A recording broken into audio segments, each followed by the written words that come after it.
नमस्कार विद्यार्थियों, आपका स्वागत है आपके अपने YouTube channel commerce with me में।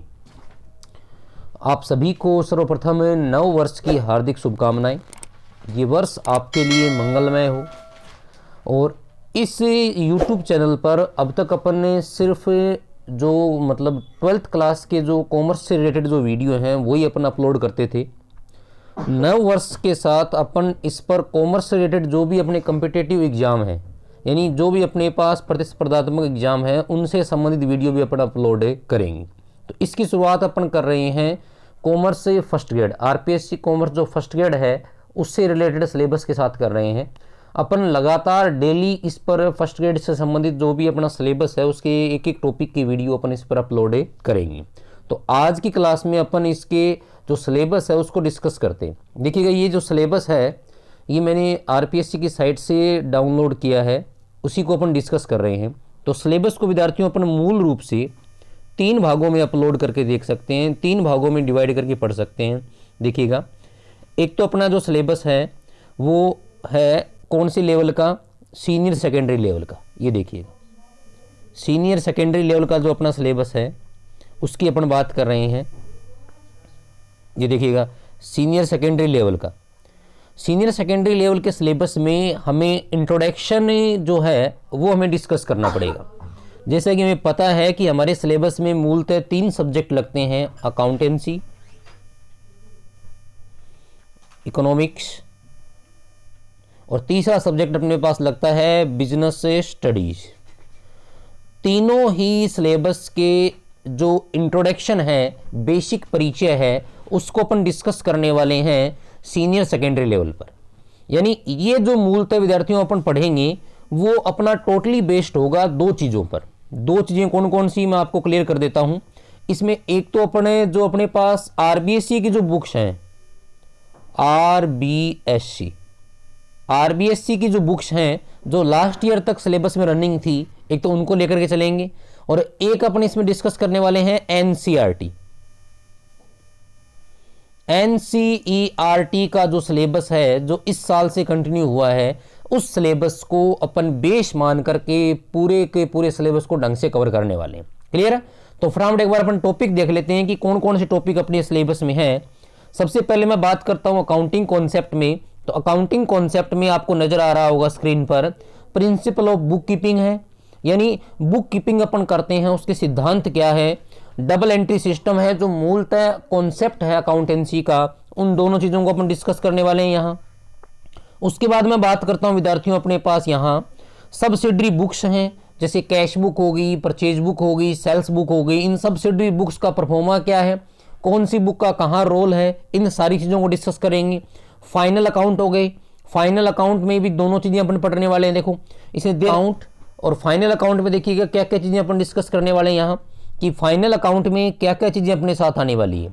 यानी अगर मैं बात करूँ फाइनल अकाउंटिंग में अपन देखेंगे फाइनल अकाउंट को क्रिएट कैसे किया जाता है, एक सोल फर्म प्रोप्राइटरशिप के लिए कैसे रजिस्टरमेंट करते हैं अपन, एडजस्टमेंट एंट्रियां कैसे पास करते हैं, ओपनिंग और क्लोजिंग एंट्रियां अपन कैसे पास करते हैं। इन सारी चीज़ों को अपने सिलेबस में डिस्कस करेंगे।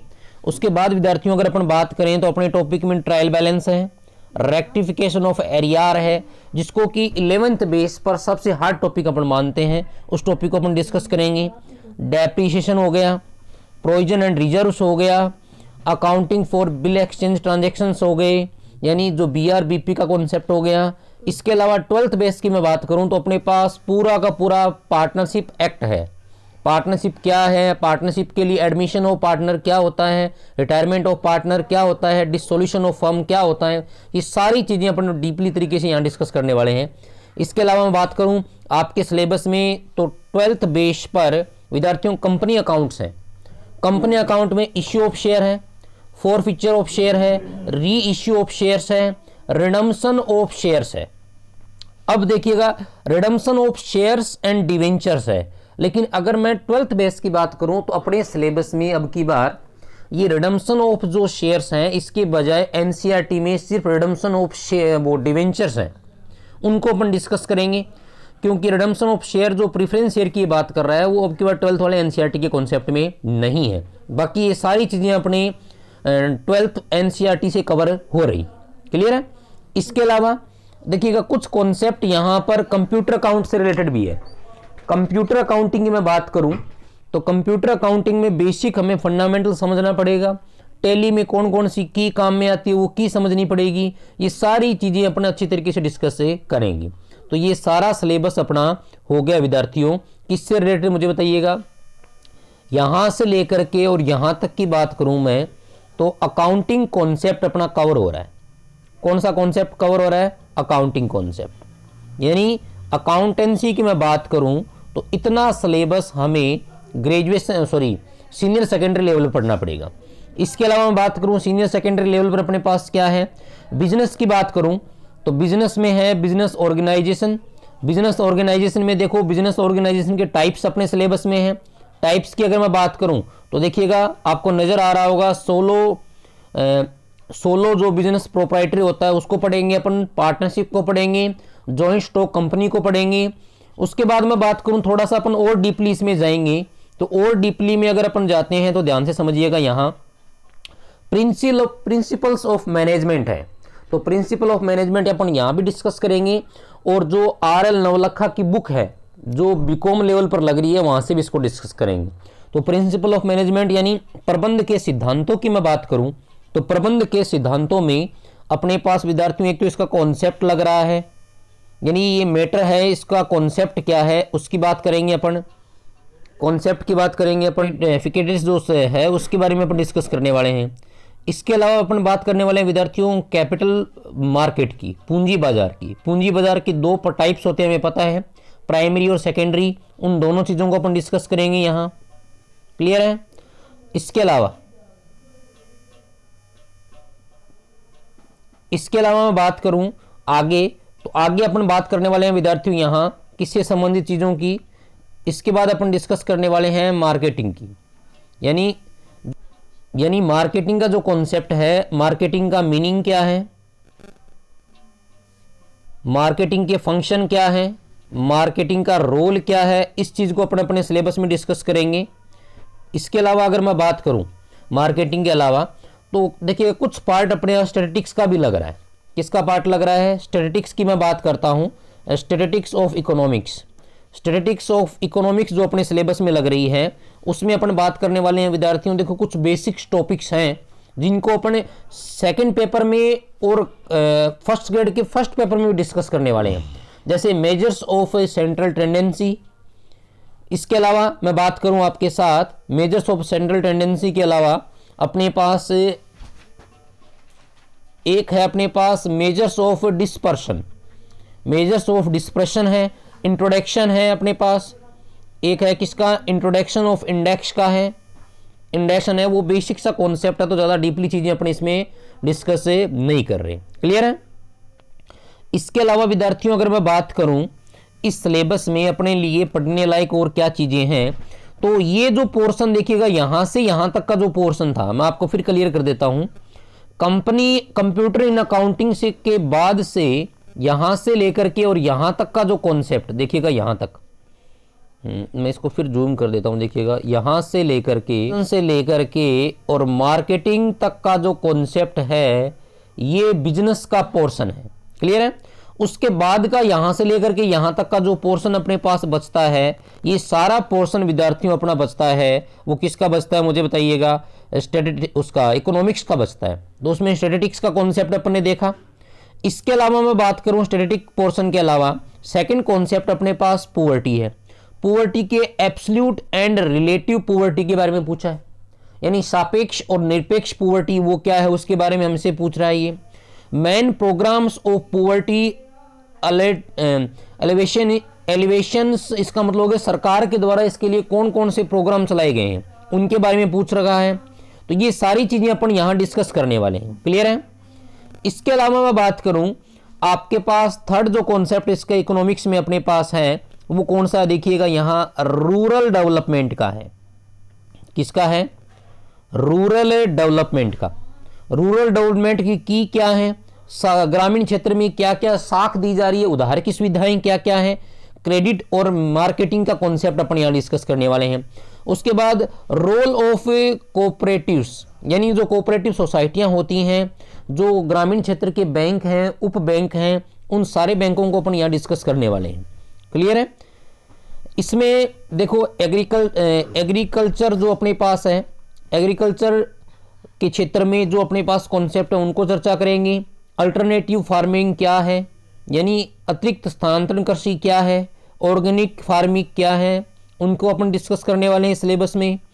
इसके अलावा एम्प्लॉयमेंट की बात करने वाले हैं, यानी जो रोजगार क्षमता है या देश में जो रोजगार उत्पन्न करने वाले साधन हैं उनके बारे में बात करने वाले हैं, यानी बेरोजगारी से संबंधित कॉन्सेप्ट होगा, सीधी सी बात है।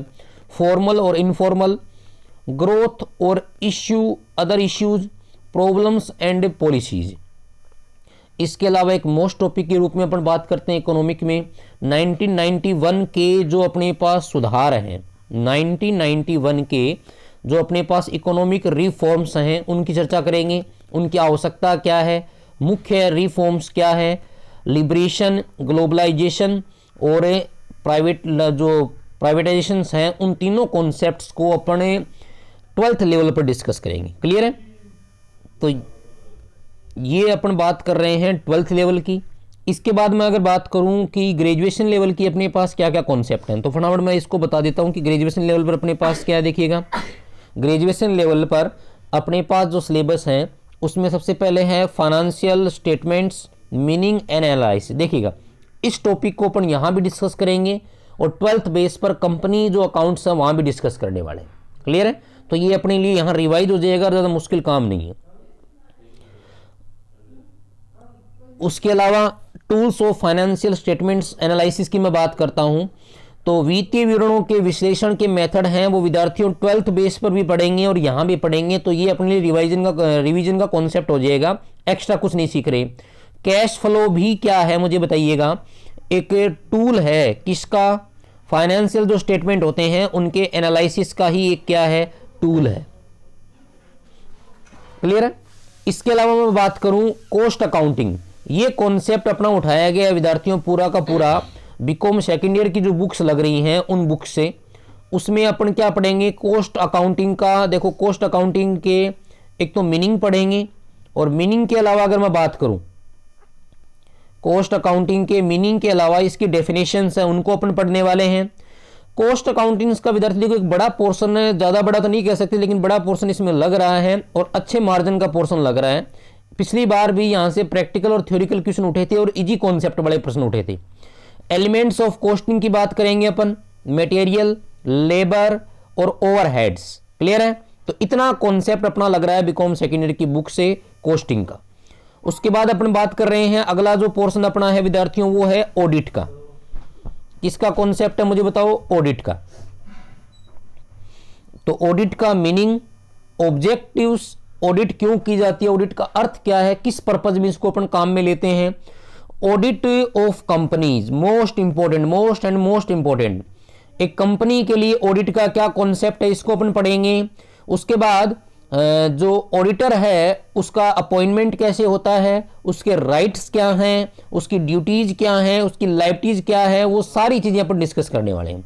और बेस्ट, इसके बाद अगले टॉपिक की बात करूं मैं तो फिर अपने पास बिजनेस स्टडीज अपन को देखने को मिल रही है।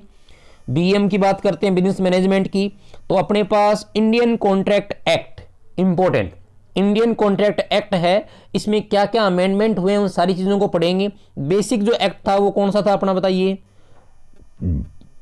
इंडियन कॉन्ट्रैक्ट एक्ट 1872, जिसमें सेक्शन 1 to 75 है, उनको यहां डिस्कस करने के लिए बोला गया है। उसके बाद देखिएगा कंज्यूमर प्रोटेक्शन एक्ट 1986 है, लेकिन हम 86 को डिस्कस नहीं करेंगे, नया थे तो वो अपन पढ़ेंगे। उसके बाद कंज्यूमर प्रोटेक्शन एक्ट है विद्यार्थियों, उसकी अपन बात कर रहे थे, तो कंज्यूमर प्रोटेक्शन एक्ट को अपन डिस्कस करेंगे, जो नया वाला है उसको डिस्कस करेंगे। ठीक है? इसके अलावा फंक्शंस ऑफ मैनेजमेंट है, planning, organisation, staffing, direction, controlling, इन सारी चीजों को अपन डिस्कस करने वाले हैं। RL नवलखा की जो बुक आती है ग्रेजुएशन लेवल पर, उससे डिस्कस करेंगे। क्लियर है? इसके अलावा विद्यार्थियों एक टॉपिक यहां अलग लग रहा है कंपनी सचिव का, कंपनी सेक्रेटरी का। जिसमें उसकी पोजीशन क्या है, ड्यूटीज क्या है और क्वालिफिकेशंस क्या है, ये चीज़ें अपन डिस्कस करने वाले हैं कौन से सिलेबस पर। देखिएगा उसके अलावा अगर मैं टॉपिक की बात करूं तो अपने सिलेबस में ग्रेजुएशन लेवल पर टॉपिक लग रहा है ह्यूमन रिसोर्सेज का।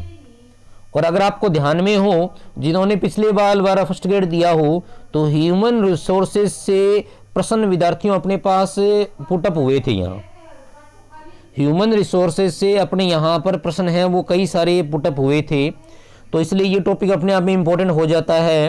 ह्यूमन रिसोर्सेज, इसका मीनिंग क्या है, स्कोप्स क्या है, रोल और फंक्शंस क्या हैं, कहाँ कहाँ ये चीज़ें काम में आती हैं, उन सारी चीज़ों को अपन डिस्कस करने वाले हैं। इसके अलावा विद्यार्थियों एक टॉपिक जो ग्रेजुएशन लेवल पर कहीं ना कहीं इकोनॉमिक्स का ही पोर्शन में मान के चल रहा हूँ इसको, कि meaning and nature of entrepreneurship, जिसको अपन बोलते हैं उद्यमिता। उद्यमिता का मीनिंग क्या है और इसका नेचर क्या है। और राजस्थान के पर्पज में स्पेशली हमें पूछा है कि उद्योग हैं वो किस स्तर पर है, उनको कितने विकास की आवश्यकता है, इस चीज को अपन यहां डिस्कस करने वाले हैं। क्लियर है। इसके अलावा अपन अगर बात करें, तो इकोनॉमिक इन्वायरमेंट का एक टॉपिक लग रहा है, और इकोनॉमिक इन्वायरमेंट का जो अपना टॉपिक है विद्यार्थियों, वो टॉपिक भी कहीं ना कहीं अपने लिए इंपॉर्टेंट रहने वाला है। इकोनॉमिक इन्वायरमेंट की अगर मैं बात करूं तो इकोनॉमिक इन्वायरमेंट में अपने पास क्या क्या टॉपिक है अगर अपन देखते हैं फटाफट। इन्वायरमेंट में बात करूं तो इकोनॉमिक इन्वायरमेंट में देखिएगा अपने पास क्या है, मीनिंग है, factors of effecting economic environment है, इंडियन इकोनॉमिक्स इन्वायरमेंट है, और basic features of Indian environments है। ये सारी चीजें अपन को यहाँ डिस्कस करनी पड़ेगी। क्लियर है। इसके अलावा मैं अगले टॉपिक की बात करूं आपके साथ, तो अगला टॉपिक अपना कौन सा है, ये देखिएगा, new economic policies and its effect है। नई इकोनॉमिक्स जो पॉलिसी आई हैं उनका क्या क्या बिजनेस पे इफेक्ट है, तो ये कहीं ना कहीं करंट का पोर्शन हो जाता है। उसके बाद फॉरेन ट्रेड इन जो इंडिया है, वॉल्यूम, कंपोजिशंस एंड डायरेक्शन, यानी वर्तमान जो विदेशी व्यापार है उसका क्या बेस है, उसकी कितनी मात्रा है, किस दिशा में वो जा रहा है, यानी ये करंट का पोर्शन है, तो इसको अपन करंट के माध्यम से ही कवर करने वाले हैं। क्लियर है। उसके बाद एक्सपोर्ट प्रमोशन, विक्रय संवर्धन। विक्रय संवर्धन का जो कॉन्सेप्ट अगर अपन बात करें, विक्रय संवर्धन की बात करें, तो विक्रय संवर्धन की बात करें अपन, तो विक्रय संवर्धन में देखिएगा एक्सपोर्ट प्रमोशन में अपने पास वेरिएंस ऑफ मेजर्स हैं, इसको मापने के कई सारे तरीके हैं, उनकी बात करेंगे। उसके बाद new export import policy of government India, इसको अपन डिस्कस करेंगे, इकोनॉमिक्स का पोर्शन है। उसके बाद इकोनॉमिक्स मॉडल हैं, कुछ important economics meaning, purpose and types, in model को ध्यान में रखते हुए अपन तैयार करेंगे। उसके बाद नेशनल इनकम का कॉन्सेप्ट है, definition, measurement of national income, और डिस्ट्रीब्यूशन एंड इकोनॉमिक वेलफेयर, ये चीज़ें अपन ध्यान में करेंगे कि इकोनॉमिक्स से वो नेशनल राष्ट्रीय आय क्या होती है, राष्ट्रीय आय को मापने की कितनी विधियां हैं, इसका वितरण कैसे होता है, और सामाजिक कल्याण में इसका क्या योगदान है। इन सारी चीज़ों को अपन डिस्कस करने वाले हैं किस लेवल पर, इस वाले कॉन्सेप्ट पर। ठीक है। इसके बाद मैं बात करता हूं स्टूडेंट्स पोस्ट ग्रेजुएशन लेवल की। अगर मैं बात करूं कि पोस्ट ग्रेजुएशन लेवल पहले है फाइनेंशियल मैनेजमेंट, यानी जो फाइनेंशियल मैनेजमेंट का कॉन्सेप्ट है उस कॉन्सेप्ट को अपन चर्चा यहाँ करेंगे। फाइनेंशियल मैनेजमेंट के कॉन्सेप्ट में अपन क्या क्या चीज़ें डिस्कस करने वाले यहाँ देखिएगा, वर्किंग कैपिटल का मैनेजमेंट है और कैपिटल बजटिंग है, दो कॉन्सेप्ट ये अपन पढ़ेंगे। ठीक है। उसके बाद मैं बात करने वाला हूँ बिजनेस स्टैटिस्टिक्स में। तो बिजनेस स्टैटिस्टिक्स में एक टॉपिक है जो मैथमेटिक्स का अपन मान सकते हैं या स्टैटिस्टिक्स का मान सकते हैं, प्रोबेबिलिटी। तो इससे ज़्यादा डीपली प्रश्न नहीं आता, ऊपर से प्रश्न उठ के आता है, तो उसको अपन डिस्कस करेंगे। Consumer behaviours and buying motives, यानी एक उपभोक्ता का क्या नेचर होता है, खरीदने के क्या तरीके होते हैं, क्या उसकी सोच होती है, उसको अपन डिस्कस करेंगे। मार्केटिंग एनालिसिस एंड रिसर्चेज, बाजार का विश्लेषण कैसे होता है और इसके विश्लेषण करने की तकनीक ये क्या है। पिछली बार ये टॉपिक विद्यार्थियों अपने सिलेबस में प्रभावी रहा था एग्जाम की दृष्टि से। उसके बाद role of advertising in marketing and advertising strategies, इसके लिए क्या क्या एडवर्टाइजिंग करने के रोल होंगे, एडवर्टाइजमेंट करने का मतलब एडवर्टाइजमेंट को अपन को कवर करना पड़ेगा। उसके बाद मैं बात करूं तो अपने पास अगला टॉपिक है वो है मीडिया मैनेजमेंट का। मीडिया को कैसे अपन मैनेज करते हैं, वो सारी इस चीज़ें अपन यहाँ कॉन्सेप्ट में कवर करेंगे। पब्लिक फाइनेंस में देखिएगा बजट का कॉन्सेप्ट है, सेंट्रल बजट, डिफिसिट्स और डिफिशियल जो बजट है, उन सारी चीज़ों को अपन वित्तीय घाटा, वित्तीय बजट को, घाटे का बजट क्या है, उस चीज़ को अपन डिस्कस करने वाले हैं। क्लियर है? तो ये चीज़ें बजट में हम डिस्कस करेंगे। उसके बाद है प्रोबेबल ऑफ इंडियन बैंकिंग की क्या प्रॉब्लम्स हैं, उन प्रॉब्लम्स को अपन डिस्कस करने वाले हैं। इंडियन बैंकिंग की प्रॉब्लम की बात करूं, देखो कि इसमें सेंट्रल एंड कॉमर्शियल बैंक को अपन पढ़ेंगे, बैंकिंग सेक्टर में होने वाले रिफॉर्म्स को अपन पढ़ने वाले हैं, मनी एंड जो अपने पास फिशियल जो अपने पास पॉलिसीज है जो कि बजट या घाटे को कम करती है, उनको अपन डिस्कस करेंगे। और उसके बाद अपने पास कौन सा है, फाइनेंस कमीशन है, जो वित्तीय आयोग है विद्यार्थियों, इनको डिस्कस करेंगे। तो ये अपना सिलेबस जो था वो उसका पोर्शन है। देखिएगा बचे हुए जो नीचे का जो पोर्शन है वो विद्यार्थियों 30 नंबर का अपना जो कॉन्सेप्ट रह जाता है, वो 30 नंबर का कॉन्सेप्ट है वो किसका रह जाता है मुझे बताइएगा, ये साइकोलॉजी का रह जाता है। इस 30 नंबर के पोर्शन को अगर अपन छोड़ दें तो ऊपर वाले सारे पोर्शन को अपन काउंट करते हैं विद्यार्थियों 120 नंबर का। कितने नंबर का? 120 नंबर का। क्लियर है? तो या फिर मैं यूं बोल सकता हूं कि 120 प्रश्न है, 120 प्रश्न है और प्रत्येक प्रश्न हमें पता है कि 2 नंबर का है, यानी लगभग ये पोर्शन कितने का हो गया बताइएगा, 240 नंबर का। और ये 30 प्रश्न 2 नंबर के हिसाब से कितने के हो गए, 60 के। और टोटल अपने पास 150 प्रश्न है, वो कितने नंबर के हो गए विद्यार्थियों, 300 नंबर का पोर्शन है। तो अपन प्रयास करेंगे कि 300 के 300 नंबर के पोर्शन को अपन डिस्कस करें, लेकिन जो 120 प्रश्न है इनमें हम हर हाल में प्रत्येक टॉपिक को डिस्कस करके अच्छे से अच्छे मार्जिन से अपने इसको कवर करने की कोशिश से करेंगे। अगले क्लास में अपने एक टॉपिक को लेकर के इसमें आपके साथ डिस्कस करने वाला हूं। तब तक के लिए थैंक यू।